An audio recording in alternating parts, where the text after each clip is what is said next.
안녕하십니까. 고정근의 쏙쏙 경제 고정근입니다. 오늘은 4월 28일 수요일 아침입니다. 수요일 아침에 뉴스를 같이 보시도록 하겠습니다.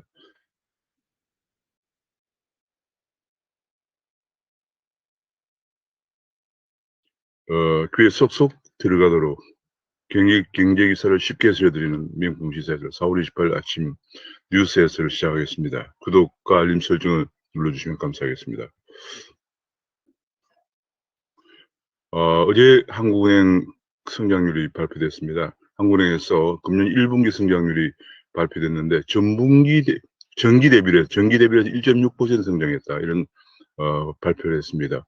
그러니까 이제 코로나 때문에 작년 2분기가 마이너스 3.1을 가장 낮았고요. 점점 회복이 되면서 1.6% 성장했다. 그런 얘기가 그렇게 발표가 되었습니다. 그다음에 이제 요 전분기를 좀 소비 부문별로 보면, 지출 부문별로 보면은 민간 소비가 일단은 전분기 마이너스 1.5에서 1.1로 올랐습니다. 이것이 지난번에 마이너스 1.5에 대한 기저효과도를 고려하면은 거의 같은 수준, 거의 증가하지 않은, 그러니까 지난분기 마이너스 1.5였기 때문에 오히려 회복이 다 안 되고 있는 그런 상황입니다. 그런 가운데서 지금 보면은 이번에 많이 좀 회복된 것이 지금 이게 설비 투자죠. 설비 투자가 이것도 이제 지난분기에 마이너스 2.0인데 기저 효과도 있고 이번에 이제 반도체 중심으로 설비 투자가 늘어나면서 증가하고 있는 그런 모습이고요.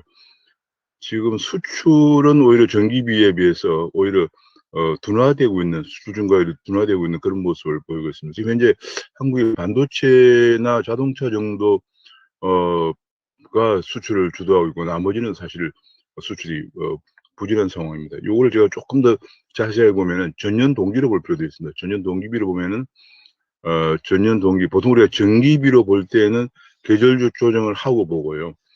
전년 동기로 볼 때는 계절 조정을 하지 않고 계절 요인이 크기 때문에 전년 동기로 보면 전년 동기에 민간 소비가 마이너스 4.8이었기 때문에 마이너스 4.8이 1.0으로 된 것은 아직까지도 지난번에 마이너스 된 것이 회복이 다 안 되고 있다. 그런 얘기입니다. 사실은. 그래서 민간 소비가 그렇게 아직 회복세가 아직 크게 회복이 안 되고 있다. 그런 얘기죠. 왜냐하면 전년 동기가 마이너스 4.8이었으니까. 그리고 계속 마이너스로 이어져 오다가 이번에 마이너스 1.0 정도를 기록하고 있거든요. 그래서 이것이 지금 소비가 계속 지금 부진한 상태가 지속이 되고 있는 가운데 다소 조금 이제 회복이 되는 조짐을 보인다. 이렇게 해석할 수가 있겠습니다. 건설 투자는 부동산 주택 공급 억제 정책으로 인해서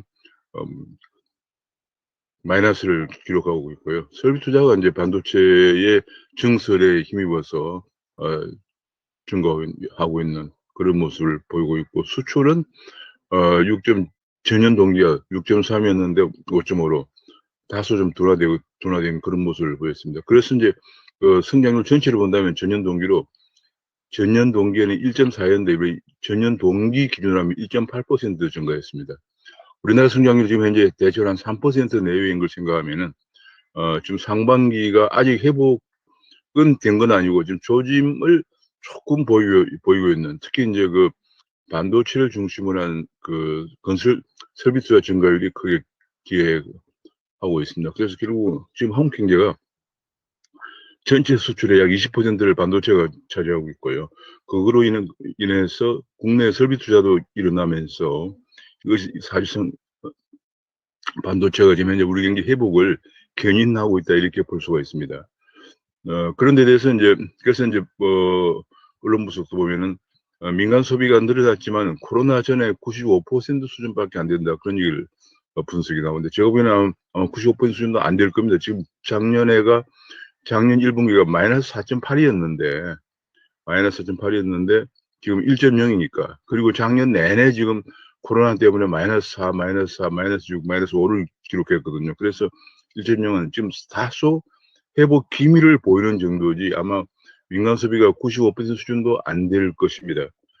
그런 가운데 이제 이번에 1.6% 전기비 1.6% 성장을 두고 대통령은 한국 성장이 정상 궤도에 진입했다 하는 그런 말씀을 하셨습니다. 어제 국무회의에서 올해 1분기 이미 코로나 119 이전 경제 수준을 넘어섰다라고, 야, 이런 표현을 했습니다. 대통령은 항상 그 말씀이나 이런 거 정확한 진단을 토대로 정확한 말씀을 하셔야 되는데, 1분기 수준을 코로나 이전 수준을 넘어섰다 이런 얘기를 했습니다. 한국 경제는 코로나19의 어둡고 긴 터널을 벗어나 경제 성장이 정상軌에 올랐었다고 말했습니다. 국제기구들과 시장의 예상치를 뛰어넘는 성장률을 기록하며 당초 전망했던 것보다 한 분기 앞당겨 회복한 것이다. 더욱 희망적인 것은 1분기 경제 회복이 2분기에도 이어져 상승세가 지속되고 있다는 점이다라고 얘기했습니다. 그러나 사실 지금 선진국은 코로나에 이어서 집단 면역이 되면서 성장률이 우리보다 소득 수준이 높은 국가, 미국은 6만 5천 달러까지 가 있는 국가인데도 6%, 5에서 6% 성장을 예상하고 있습니다. 그리고 이건 왜냐면 이제 작년이 워낙 코로나 때문에 안 좋았기 때문에 지금 이렇게 이제 반등하지만 사실은 그 반등한 수준이 경제 활동 수준을 본다면은 코로나 이전 수준을 회복하지 않고, 이래도 미국은 지금 이제 작년 IMF의 전망이 6.4%를 전망하고 영국은 5.3%를 전망하고 있습니다. 미국은 6.4%, 영국은 5.3%, 중국은 8.4%를 전망하지만은 아직도 그 정상적인 추세선을 미치지 못하고 있다는 그런 분석이 나오고 있는 상황입니다. 그래서 굉장히 지금 대통령의 이런 자신감 혹은 정상궤도에 이미 빠른 속도로 진입했다는 이런 잘못된 판단이 어디서 나오는지 저는 이게 큰 문제인데요. 제가 보기에는 지금 이 청와대 경제수석실이나 정책실에 이 대통령에게 보고하는 이렇게 데이터나 보고하는 시각이 큰 문제가 아닌가 싶습니다. 왜냐하면 이게 진단이 잘못되면은 정책 처방이 잘못되는 것이거든요. 지금 여기서 6만 5천 달러 소득을 갖고 있는 이 미국이 작년에 코로나로 인한 반등 때문에 6.4%를 기록하고 중국은 8.4%, 영국도 5.3% 전망되고 있는 속에서 우리가 1.6% 성장을 가지고 지금 금년에 우리나라 성장률은 상저하고가 될 겁니다. 왜냐하면 이제 코로나가 점점 회복이 되면서 하반기 들어갈수록 높아졌어요. 그럼 상반기는 지금 1분기에 1.6, 전년 동기 대비 1.8인데 상반기에는 한 3% 내외, 하반기는 3% 후반대 정도 돼가지고 평균적으로 금년에 한 3% 중반대 정도 될 걸로 전망이 되고 있는데, 그렇게 되면은 영국보다도 성장률이 낮은 수준입니다. 그 얘기는 작년에 마이너스 성장했던 것을 생각하면, 고려하면 금년에 3% 중반대 성장해갖고는 정상궤도 수준에 이르지 못한다는 그런 추정을 해볼 수 있습니다. 지금 이제 백신 쪽에서 SK바사가 백신 안전판이 될 것인가 하는 얘기가 나오고 있어요. 어제 이제 노바백스의 CEO가 한국을 방문해서 안동에 있는 SK 바이오사이언스 공장을 노바백스 생산하고 있는 안동 SK 바이오사이언스 공장을 방문했죠. 방문하고 했는데 문제는 이 노바백스가 아직 전 세계 어디에도 승인한 국가가 없다는 겁니다. 그래서 지금 이제 노바백스는 미국이나 유럽의 허가를 획득하는 것이 관건인 그런 상황입니다. 그러나 노바백스가 이제 그런 승인을 얻을 것으로 예상을 하면서 이제 노바백스 위탁 생산을 1년 연장을 추진했다. 그런 얘기가 좀 어디 나왔고요. 그렇게 해서 이제 노바백스가 하나의 백신 확보에 하나의 전환점이 될 수 있을 것인가 하는 그런 조심스러운 관측이 나오는 가운데 지금 화이자 추가 계약이 있다는 얘기가 나오면서 아스트라 접종 기피가 크게 늘고 있다. 그래서 접종 현장에서는 예약자 10% 정도가 취소하거나 노쇼를 하고 있는 상황이다. 그런 얘기가 나오고 있습니다. 그래서 지금 현재 요양병원에서는 요양병원은 선택의 여지가 없죠. 그래서 90%가 넘던 동의율이 이제 필수 인력에서 60% 선에 거치고 있다는, 지금 아무래도 혈전 문제 발생률이 높은 아스트라를 기피하고 있는 상황입니다. 지금 현재 그러면서 질병청이 이번에 이제 백신을 맞은 나라에 맞은 사람은 해외여행도 가능한 백신 여권을 발급한다고 합니다. 백신 여권은 결국은 여권을 두 개를 가져야 됩니다. 근데 백신 여권은 이 아날로그 페이퍼 여권이 아니고 디지털 여권입니다. 지금 우리 모바일에 간단히 말씀드리면 모바일에 백신을 맞았다는 신원 증명이 블록체인 기반으로 신원 증명이 실리게 됩니다. 확실하고 되돌이킬 수 없는 신뢰가 높은 블록체인 기반으로 백신을 맞은 기록이 모바일에 기록이 되는 것이 블록체인 요건입니다. 그것은 이제 지금 이제 작업하고 있는 데가 블록체인 랩스라든지 혹은 코인플러그, 아이온루프, 메디블럭 같은 이런데 메디블럭은 이제 의료 블록체인이죠. 그래서 이렇게 이런 기업들 중심으로 해서 지금 이제 작업 중이다. 그런 얘기인데 이것이 이제 굉장히 지금 이제 주목받고 있는 하나가 이렇게 되면 결국적으로 앞으로는 점점 이번에 블록체인 여권을 만드는 과정에서 신원 인정이 이미 이제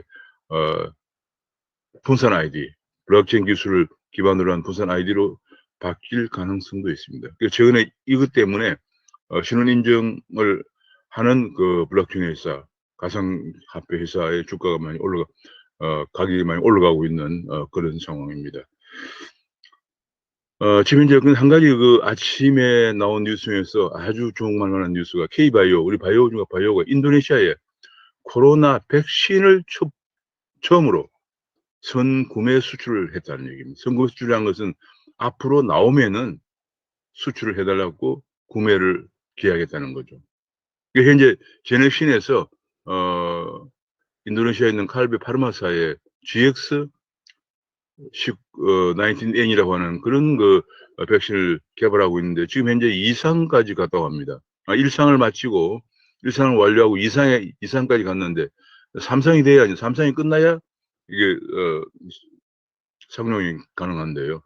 비용이 굉장히 많이 듭니다. 그래서 현재 1상을 완료하고 그 결과를 논문으로 작성 중에 있고 현재 2상으로 한 150명을 대상으로 진행하고 있다고 합니다. 그리고 이제 3상까지 가면은 결과가 잘 나오면 이것이 상용화되는데 이 정도 되자 인도네시아 칼베 파르마사라는 회사에서 선구매를 해서 우리가 대한민국도 백신 수출국의 대열에 들어가게 됐다는 기사가 나왔습니다. 정말 그래서 이 3상까지 가는데 대체로 2021년 금년 말 정도에 3상으로 갈 수 있을 것으로 GX19이라 해서 마치 코비드19하고 비슷하군요. GX19이라는 우리나라 그 백신을 우리나라 제넥신이라는 회사에서 지금 3상까지 가고 있다. 근데 제가 얼마 전에 그 전문가들 그 리포트를 읽어보니까 지금 우리나라에서 백신을 개발하는데 기술도 기술이지만 가장 중요한 문제가 1상, 2상, 3상 시험을 테스트를 거치는데 비용이 너무 많이 들기 때문에 그 비용을 감당하기가 힘들다. 그래서 사실 이게 안 되고 있다는 얘기인데 저번에 지금 백신이 굉장히 중요한 문제이기 때문에 정부에서 지금 우리가 긴급 그 지원금만 하더라도 한 번에 20조 가까이 지금 지원하고 있는 국가입니다. 그래서 저는 오히려 그런 것보다도 이런 쪽을 더 지원해야 되는 것이 아닌가 생각을 하고 있습니다. 백신, 근데 문 대통령이 이번에 다음 달 한미 정상회담을 앞두고 백신 확보가 굉장히 중요한 이 입장에서 미국으로부터 이번에 완전히 일본 스가 총리는 미일 정상회담에서 5천만 명분을 백신을 확보했죠. 화재 백신을 확보했는데 이런 중요한 시기에 대통령이 어제 그 청와대 26일 청와대 수보회에서 세계적인 백신 생산 부족과 백신 개발국의 자국 우선주의 때문에 강대국들의 백신 사재기 이런 얘기를 좀 했습니다. 그러면서 국제 공조가 뒷전에 밀리고 각자 도생을 하고 있는 이런 사태가 있는데 백신 가뭄 사태를 간접적으로 구체적으로 국가를 명시하지 않았지만 미국의 백신 미국 우선주의로 비판을 돌리면서 한편으로는 이제 중국에 대해서는 굉장히 이 바로 미국 우선주의 문제가 중국 관영 매체가 비판했던 내용이거든요. 그러니까 중국에 비판했던 내용을 대통령이 다시 반복한 겁니다. 하면서 오히려 미국에 대해서는 저번에 보아 포럼에서 오히려 이제 그 중국을 칭찬하면서, 왜냐면 중국이 칭찬하고, 그다음에 최근에 또 뉴욕타임즈와의 인터뷰에서는 조 바이든 행정부가 북미 협상을 진전시키게 되고 중국과의 관계를 중국과도 협력을 해야 한다, 이런 주장을 내걸면서 한미 동맹의 균열을 초래할 수도 있는 그런 위험한 발언을 지금 하고 있고 했습니다. 그래서 이제 언론에서도 도대체가 이런 이유가, 의도가 무엇이냐 하는 그런 문제를 제기하고 있습니다. 이 굉장히 심각한 문제인데요. 백신 외교에 찬물을 끼얹은 문 대통령 발언, 미국 겨냥한 백신 자국주의를 비판하고 내달 한미 정상회담에서 입지가 더욱더 좁아지고 있다 하는 그 우려를 표명을 하고 있습니다. 지금 후쿠시마 원전수도 미일은 같은 입장에 있었는데 우리는 거기에 대해서 반대 입장에서는 한미 간에 후쿠시마 원전 오염수에서도 미묘한 그 엇박자를 냈는데 다시 또 그 백신을 두고 엇박자를 내는 그런 모습을 보여서 보이겠다, 그런 지적이 나오고 있고요. 결국 역시 백신 확보를 못한 것이 정부의 탓보다는 미국의 자국 우선주의 탓, 화이자 탓, 야당 탓, 언론 탓, 남의 탓으로 돌리려고 하는 그런 배경에서 나온 것이, 그런 의도에서 나온 것이냐 아니냐, 그런 지적이 나오고 있는데, 문제는 이런 지적이 나온 하루 뒤에, 그러니까 26일 날 그런 미국의 자국 우선주의에 대해서 비판이 나온 하루 뒤에 미국은 아스트라제네카 쓰고, 미국이 이제 전부 접종을 하고도 남은 아스트라제네카 6천만 회분을 외국으로 보낸다고 합니다. 그런 발표를 했습니다. 그러니까 지금 여기서 가장 중요한 것은 그 하루 사이에도 미국과 한국 간의 이런 정보도 공유가 되지 못하는, 미국 정보를 또 파악하지도 못하는 이런 정도로 우리가 외교 상태가 고립되어 있느냐, 정보 공유가 안 되고 있는 하는 문제점이 또 지적이 되었습니다. 지금 여기에 대해서 특히 이번에 이제 미국이 얘기하는 아스트라제네카 6천만 회분은 대부분 아마 인도로 갈 것으로 보여집니다. 왜냐면 인도가 쿼드에, 미국, 일본, 호주, 인도를 연결하는 쿼드의 중요한 국가이고, 인도가 지금 특히 이제 코로나 때문에 굉장히 하루만 30만 명이 넘는 감염 확진자가 나오고 하루에도 수백 명이 사망자가 나오는 그런 상황이기 때문에 인도에다가 보낸다고 하는데, 그 문제가 그래서 중국도 이제 인도가 굉장히 중요하죠. 미국의 쿼드를 견제하면서 중국의 또 영토 확장 야욕상 인도가 굉장히 중요한데, 미국이 인도를 돕겠다고 하는 것은 의도가 불순하다 하는 그런 의견을 밝히면서 백신 패권 문제가 또다시 이제 기술 패권을 넘어서, 통상 패권을 넘어서 기술 패권, 백신 패권까지 서로 견제하는 그런 모습을 보이고 있습니다. 지금 현재 미국과 중국 간에는 지금 미국 백신만 쓰는 나라가 있고 중국 백신을 쓰는 나라가 있고, 서로 지금 이제 완전히 백신도 블록화되고 있는 그런 모습을 보이고 있습니다. 그런 가운데 손실보상급, 코로나 피해 소상공인에 대해 소급하는 문제를 두고 당정 간의 갈등이 이어지고 있습니다. 당에서는 소급해야 한다, 이번 보선 패배를 보면서 소급해야 한다, 그렇게 당권 주자 세 사람이 모두 소급 적용에 찬성을 하고 있는 데 비해서 기재부나 중기부에서도 소급은 안 된다, 이렇게 하면 안 된다는 그런 얘기를 하면서 당정 간의 힘겨루기가 손실보상 소급 문제를 두고 갈등을 보이고 있다, 그런 얘기입니다. 이 주택 문제를 보면은 현재 서울의 중소형 아파트 평균 10억을 넘어서고 있어 젊은 층의 집장만이 더욱더 어려워지고 있다, 그런 얘기가 나오고 있고요. 임대차 3법 9개월 됐는데 그 전세가 강남보다 오히려 노도강, 노원, 도봉, 강북 쪽이 더 많이 올라서 서민들을 더 어렵게 하고 있다. 앞서서 본 것처럼 이 임대차 3법 시행 이후에 집값이 또 너무 올라서 젊은 층의 집장만이 더 어려워진 데 이어서 전세값도 많이 올라서 젊은 층들을 더 어렵게 하고 있다, 그런 보도가 나왔습니다. 그런 가운데 종부세 대상을 1%로 줄이자는 여당과, 지금 이것이 중구난방입니다. 지금 그러다가 종부세는 다루더라도 매우 후순이다, 그런 얘기가 나왔고요.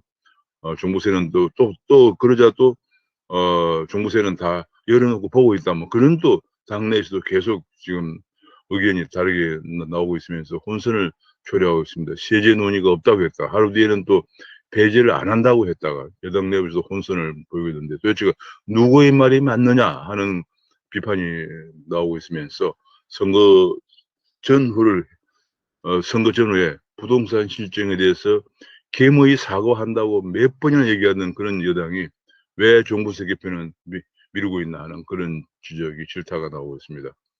지금 정치적 득실 계산만 하고 하는 바람에 자고 나면 뒤집히는 여당의 종부세 정책에 대한 비판도 나오고 있습니다. 국정이 왜 이 모양이냐? 부동산이나 코인 같은 게 뒤집고 또 뒤집고 계속 이렇게 해요. 저는 그래서 제가 이런 걸 보면서 확실히 그 국정 담당 능력이 안 되는 그 함량 미달인 사람들이 하다 보니까 제대로 알지 못하기 때문에 결국 이런 현상이 벌어지고 있는 것이 아닌가.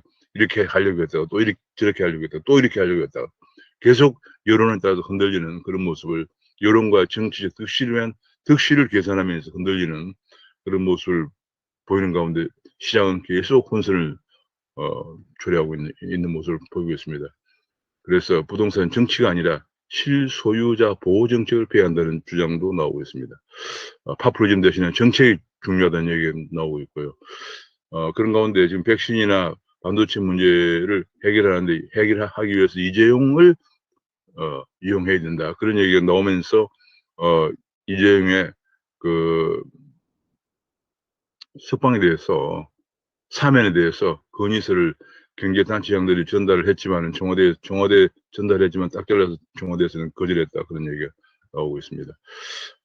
지금 청년 실업이 크게 증가하면서 청년들이 지금 굉장히 절망에 빠져 있고 그것 때문에 지난 보선에서 이대남의 75%가 야당을 지지했는데 그걸 보면서 대통령께서 특단의 청년 고용 대책을 내놓으라 했는데 여기 이야기 칼럼에서는 대통령이 결단을 해야 할 때다. 그런 얘기를 지금 지적을 하고 있습니다.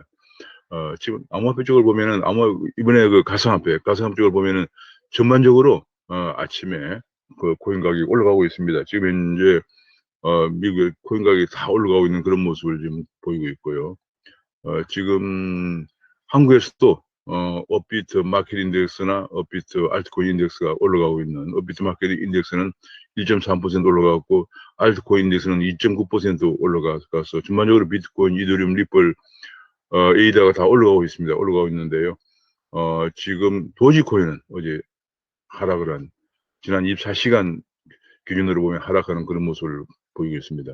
지금 비트코인은 한때 8천만 원까지 가던 비트코인이 5천만 원대까지 떨어졌다가 5천만 원 중반대까지 떨어졌다가 지금은 6,400만 원으로 반등을 하고 있는 그런 모습을 보이고 있고요.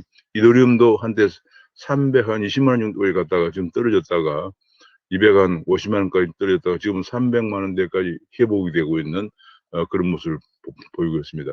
아침에 비트코인 관련해가지고 나온 얘기 중에서 일론 머스크의 테슬라의 전기차를 자율주행차를 비트코인으로 살 수 있다고 하면서 비트코인 가격을 많이 올렸는데 이번에 비트코인 가격을 3천억 원어치를 내다 팔아서 차익을 1,000억 원 정도 남겼다는 얘기가 나왔습니다. 그래서 사실은 그 얘기가 나오면서 그러면 지난번에 비트코인 가격이 많이 하락하는 그 배경에는 일론 머스크의 매도가 큰 영향을 미쳤을 것으로 시장은 분석을 하면서 지금 일론 머스크에 대한 비난이 빗발치고 있습니다. 일론 머스크는 완전히 지금 그야말로 가상화폐 시장에서 배신자 아니냐. 자기는 가격을 올려놓고 또 팔고 나와도 1,000억 원 상당의 차익을 실현하고.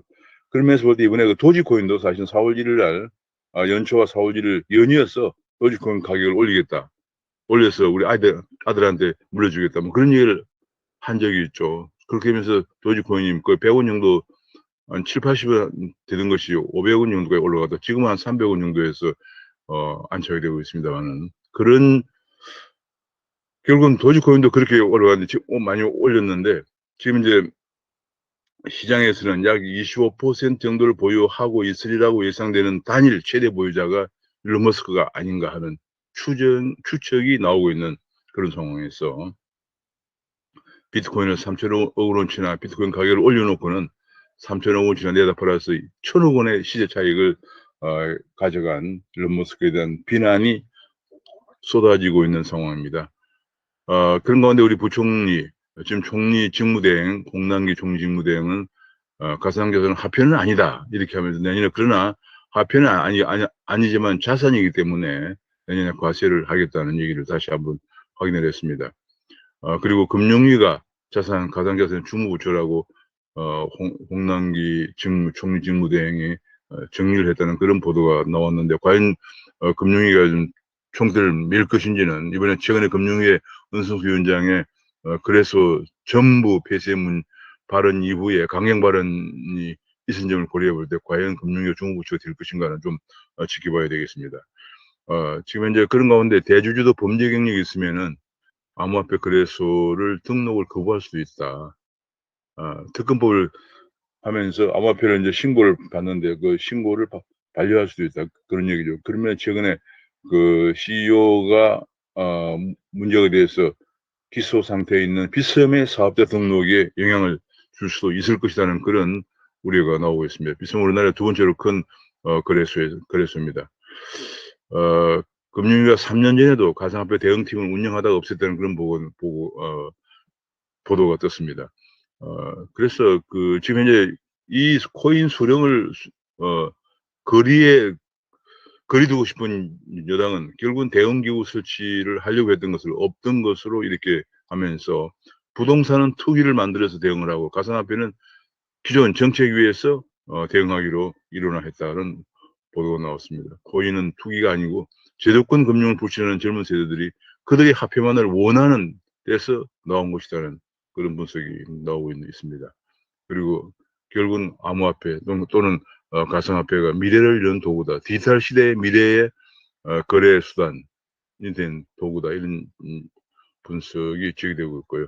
한국은 이 암호화폐 또는 가상화폐 거래가 사기라고 하는데 JP모건은 비트코인 펀드를 주시하고 있다. 지금 현재 이번 지금의 가상화폐의 그 시장은 과거 2017년에 개인 투자자 중심이었던 것과는 달리 지금은 기관 투자가 탄탄하게 뒤를 바치고 있는 그런 상황입니다. 지금 우리나라에서는 거래소에 대한 규제가 전혀 없다 보니까 코인 투자를 하고 그 투자해서 만들어진 코인을 셀프 상장까지 하는 그리고 시세 조작까지 하는 이런 난맥상을 보이고 있다는 지적이 나오고 있습니다. 지금 그런 가운데 정부가 전혀 서로 간에 부처도 서로 핑퐁을 하면서 필요한 법규 같은 건 도입하지 않고 있는 그런 속에서 코인 거래소나 은행이 자체 자율 규제에 나섰다. 그런 얘기 나왔습니다. 예를 들면 업비트 같은 데서는 입금 한도를 1회 1억 원, 하루 5억 원으로 한도를 설정을 하고 신한은행 같은 경우에는 비대면 월간 누적 송금액을 1만 달러 초과시 증빙 서류로 제출하는 것을 신설하는 등 신한은행, 우리은행 전부 다 이렇게 대부분 자체 규제로 자율 규제에 나섰다. 그런 얘기가 나왔습니다. 암호화폐 거래소와 제휴하는 두고 은행들은 이익과 부담에 대해서 지금 많은 저울질하고 있다. 그런 보도가 나왔습니다. 암호화폐 시장의 거래대금이 445조로 증가하면서 제휴를 할 때는 수수료나 계좌 개설 이득이 있지만은 위험 평가를 은행이 해야 한다는 것 때문에 굉장히 부담이 되고 있는데 조만간 은행 연합회에서 가이드라인을 내놓을 것이라는 보도가 나왔습니다. 중국에서 들어온 가상화폐들이 지금 이거 이제 환치기를 통해서 한국의 아파트를 많이 매입하고 있다. 그런 보도가 나왔고요. 증시에서는 지금 이제 코스닥이나 코스피가 소폭의 코스피는 마이너스 0.07, 코스닥은 마이너스 0.8 정도 소폭 하락을 했습니다. 지금 3,000P를 돌파하면서 가장 이득을 본 데가 증권사다. 수수료가 크게 증가하면서 증권사 1분기 실적이 역대급으로 크게 증가했다는 얘기 나왔습니다. 지금 이제 그 외에도 철강 값이 오르면서 지금 이제 경기 회복이 될 것이라는 그런 전망들이 나오면서 덩달아서 철강 값이 경기 회복을 하면 필요한 자재인 철강 값이 오르면서 포스코 그룹의 시총이 지금 올라가고 있다. 그런 보도가 나왔고 두산중공업이 원전 폐기 때문에 원전 터빈을 생산하던 두산중공업이 굉장히 어려움에 봉착을 했었는데 혹독한 구조조정으로 그러면 자회사를 매각한다든지 이렇게 하는 혹독한 구조조정으로 지금 흑자로 전환했다는 보도가 나왔습니다. 지금 실적들이 계속 이렇게 좋게 나오면서 코스피 3,500~600까지도 올라가는 것이 아니냐 하는 그런 분석들도 나오고 있는 실정입니다. 카카오페이나 카뱅, 크랩톤이 6월 달에 IPO를 한다고 합니다. 상당히 카카오페이, 카뱅은 다 우리가 이미 알고 있는 IT의 큰 회사죠. 금융 IT 회사인데 크랩톤이라는 게임 회사까지 6월 달에 IPO를 하면서 IPO의 큰 시장이 6월 달에 선다 그런 얘기가 나왔고요. 공매도가 다음 달부터 이제 시행되는 다음 달 3일에 시행되는데 개인이 공매도에 참여하려면 사전교육에 참여했는데 벌써 8,000명이 신청을 하고 있다. 그러나 이 하락장에서 누구나 공매도를 허용해주면 이익을 낼 것 같지만 이익이 쉽지 않다. 그런 얘기가 나왔습니다. 주가가 만약에 하락할 걸로 예상을 하고 투자했는데 오르면은 엄청난 손해를 보는 거죠. 그래서 이익을 내기 쉽지 않다 하는 그런 조심스러운 분석이 나왔습니다. 미국의 다우존스나 나스닥 같은 경우에도 뭐 큰 변동이 지금 보이지 않고 있는데 현재 열리고 있는 한국 시간은 내일 새벽에 발표될 미국의 FOMC 4월 FOMC가 지금 열리고 있는데 FOMC 결과를 예상하면서 거의 관망하는 자세를 그런 관망하는 태도를 보이고 있습니다. 결국은 글로벌 백신이 글로벌 증시의 게임 체인지가 된다 그런 얘기입니다. 지금 보면 많이 오른 데가 미국, 싱가포르, 영국 등인데 미국, 싱가포르, 영국, 독일 등이 결국은 백신을 많이 확보하면서 집단 면역이 빨리 될 것으로 전망되면서 주가가 많이 올라가고 있는 10%가 넘어서고 있는 그런 모습을 보이면서 글로벌 증시도 경기와 마찬가지로 코로나 백신 여부에 달려 있다는 보도가 나왔습니다. 테슬라가 이번에 수학개미들이 10조 원을 투자한 테슬라가 최대 실적을 냈지만은 1분기에 순이익이 4억 달러라는 최대 실적을 냈지만 얻지 못하고 있다는 이유가 테슬라가 이익을 내는 배경에는 전기차를 팔아서 이익을 내는 부분보다는 앞서 보신 것처럼 비트코인을 판다든지 이런 쪽에서 이익을 많이 내고 있기 때문에 지금 얻지 못하고 있다. 그런 얘기가 나오고 있고요. 지금 은행 대출을 받은 개인 사업자가 5명 중 1명이 부실 가능성이 크다. 이런 보도가 나와서 은행들이 추가 충당금으로 5조 4천억이 필요할 것이다. 이런 전망이 나오면서 지금 개인 사업자의 부실이 드디어 은행 부실로 확산되는 그런 안타까운 모습을 보이고 있습니다. 그런 가운데 금융소비자법이 시행되면서 가쁜 대출도 취소해달라 뭐 이런 요구들이 빗발치면서 은행들을 난감하게 하고 있고요. 결과적으로 너무 복잡한 그 펀드 판매는 급감하고 있는 그런 모습을 보이고 있습니다. 그런 가운데 지금 내일 가계부채 관리 방안을 발표하는데 DSR을 더 엄격하게 적용한다든지 가계부채 증가율을 4% 이내로 관리한다든지 이런 내용들이 포함될 것으로 전망이 되고 있습니다. 지금 현재 서민들이 어려우니까 금융을 더 제공해야 한다고 하는 그런 것과는 좀 상반되는 지금 뭐 금융정책이 지금 뭐 좌충우돌을 하고 있는 그런 모습을 보입니다. 그런 가운데 또 정부의 문정부 예타 면제가 100조 원에 육박을 해서 과거 어떤 정권보다 훨씬 많은 특히 이제 박근혜 정부 때는 23조밖에 안 했거든요. 박근혜 정부 때는 재정 건전화가 굉장히 중요한 이슈였죠. 특히 노무현 정부 때는 10조 원밖에 안 하고요. 이명박 정부 때도 60조 원 정도밖에 안 됐는데 벌써 문재인 정부는 지금까지 예타를 거의 100조 원 넘게 100조 원 넘게 지금 해서 지금 현재 도달 100조 원에 도달하게 되면서 재정이 너무 위태로운 것이 아니냐, 재정에 큰 부담이 되는 것이 아니냐, 이거 파퓰리즘이 아니냐 그런 지적이 나오고 있고요. 그런 가운데 지금 재정은 분권 논의가 불을 붙고 있습니다. 그러니까 좀 중앙 집중기가 아니고 지방으로 더 분권을 해야 한다 하는 그런 논의가 지금도 지방 교부금이나 이런 것들이 훨씬 적지 않은 편인데 분권을 해야 한다 이런 주장이 지금 논란에 나오고 있고요. 지금 코로나가 확산돼서 큰 문제로 등장하고 있는 인도에 진출한 한국 기업들이 비상 상태다. 사무소를 폐쇄하고 가족이 철수하는 그런 상황이라는 얘기가 나오고 있습니다. 이커머스가 지금 놀라운 것이 아마존이나 알리바바도 흔들리고 있다. 영원한 제국은 없다. 아마존은 지금 치고 나오는 쇼피파이라고 하는 AI와 빅데이터를 무장한 IT 업체에 아마존 깜짝 역전이 됐다. 매출액이 그런 얘기 나오고 중국의 판돈더가 알리바바 고객수를 넘어서고 있다. 이런 얘기 나오면서 정말 이커머스는 이 플랫폼을 가지고 하는 이커머스는 경쟁이 정말 굉장히 치열한 영원한 제국은 없다. 없다. 그런 모습을 다시 한번 확인시켜주고 있습니다. 지금 현재 그래서 졸매면 망한다는 얘기가 나오고 있습니다.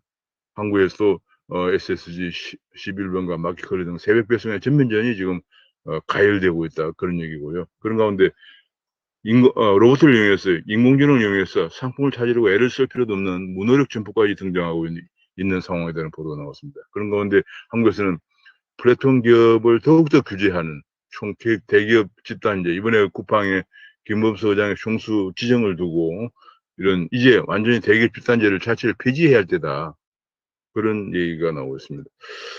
자, 미래 세대 선박에 대해서 한국 수주가 계속 증가하지만 연구인력 개발은 줄고 있다는 얘기입니다. 지금 경기회복과 친환경, LNG선 기술력이 한국에 앞서 있기 때문에 수주의 잭팟이 계속 터지고 있는 상황에 대한 반가운 얘기가 나와 있고요.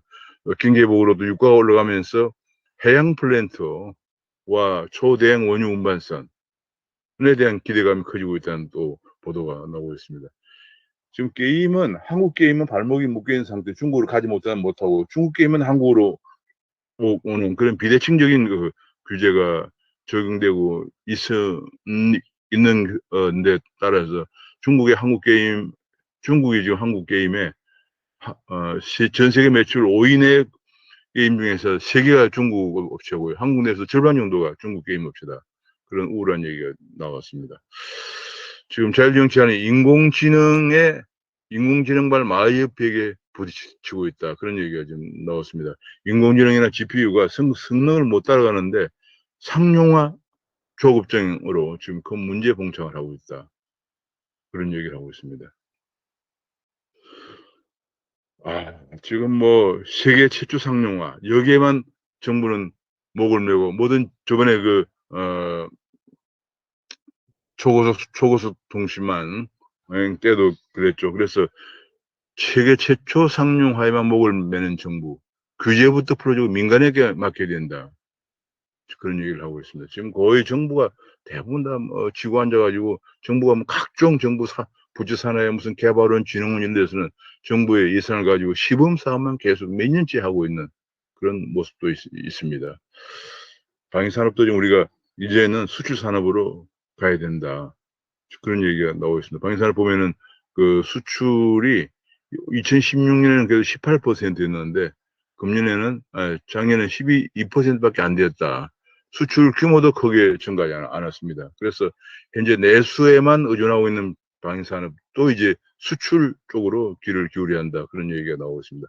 지금 큰 문제 중 하나, 정부의 대학이 신입생을 15%만 채운 대학도 많다. 그래서 지금 보면은 여기 쭉 지방 대학일수록 지금 많은 대학들이 정원을 모집하고 있지 못하는 상황이고요. 심지어는 지방대학도 좀 괜찮다고 하는 거점 대학들도 지금은 정원이 미달되는 대학이 있고요. 지금 이거 가장 기본적인 원인은 학령이 학교에 공부하러 갈 아동들이 줄면서 그런 문제가 생기는데, 전국의 대학의 미충원이 금년에 7만 명에서 2024년에 12만 4천 명까지 늘어날 것으로 전망을 하고 있습니다. 그래서 굉장히 지금 대학들이 또 위기에 봉착을 하고 있습니다. 대학들이 지금 통폐합을 하는 것도 굉장히 힘든 상황이고요, 입니다. 드디어 이제 문재인과 박근혜의 비교가 시작되었다는 기사도 떴습니다. 문재인 정권이 4년 되었죠. 박근혜 정부도 그 정도는 정도하고 이제 탄핵을 받았죠. 그래서 결과적으로 탄핵을 받았는데, 지금 이 시점에서 탄핵을 한 문재인 정부와 탄핵을 받은 박근혜 정부 중에서 누가 더 잘했느냐 하는, 이제 모든 실적이 경제나 정치나 외교나 모든 분야에서 비교를 할 수 있는 그런 상황이 되었다. 문재인 정부에 대해서는 아주 엄중한 경고가 아니면 좋겠습니다. 오늘은 여기서 마치겠습니다. 감사합니다.